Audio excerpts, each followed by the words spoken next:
আসসালামু আলাইকুম। Welcome back to my channel. আজকে আমি তোমাদের সামনে নিয়ে এসেছি কিভাবে কেকের পারফেক্ট ক্রিম তৈরি করতে পারো সেই প্রসেস নিয়ে।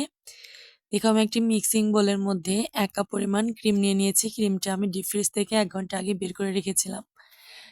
ক্রিমটা একটু হালকা উম দলা, দলা থাকতেই আমি এটাকে বিট করে নেব। একেবারে গলানো যাবে না ক্রিমটা। দেখো আমি একটি ইলেকট্রিক বিটার নিয়েছি। ইলেকট্রিক বিটারের স্ট্যান্ড দুটিকেও আমি ডিপ ফ্রিজে রেখে দিয়েছিলাম ১-২ ঘন্টার জন্য।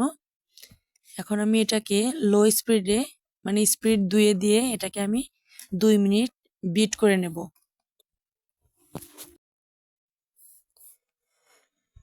এখন আমি লো স্পিডে মানে স্পিড ২ এ রেখে এটাকে বিট করে নিচ্ছি।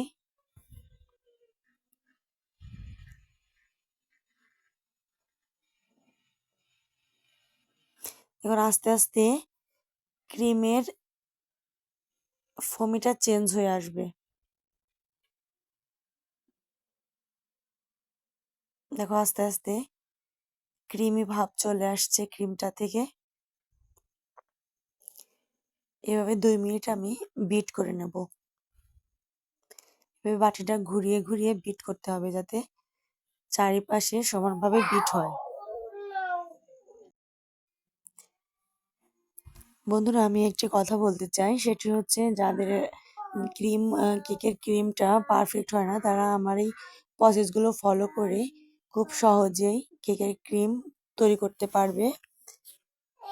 দেখো আমার ক্রিমটা আস্তে আস্তে ফোমি আকার ধারণ করছে।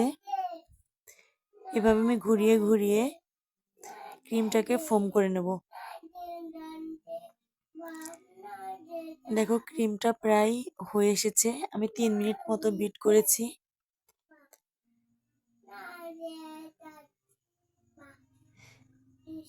দেখো ক্রিমটা উপর থেকে ছেড়ে দিলে নিচে পড়ছে না। এখন আমি এর মধ্যে স্বাদ মতো ৩ চামচ চিনি দিয়ে দিচ্ছি। এটা হচ্ছে আইসিং সুগার।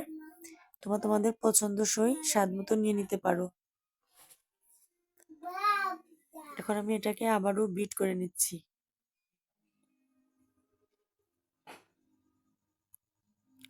দেখো তৈরি হয়ে গেল আমার কেকের ক্রিম। বন্ধুরা আমার এই ভিডিওটি ভালোভাবে লক্ষ্য করলে তোমরা খুব সহজে কেকের ক্রিম বানিয়ে ফেলতে পারবে। এখন আমি এর মধ্যে দিয়ে দিচ্ছি ১ চামচ পরিমাণ ভ্যানিলা এসেন্স এবং এটাকে আমি আবারও বিট করে নিচ্ছি। ভিডিওটি দেখার জন্য ধন্যবাদ সবাইকে। ভালো থাকবেন সবাই। আল্লাহ হাফেজ।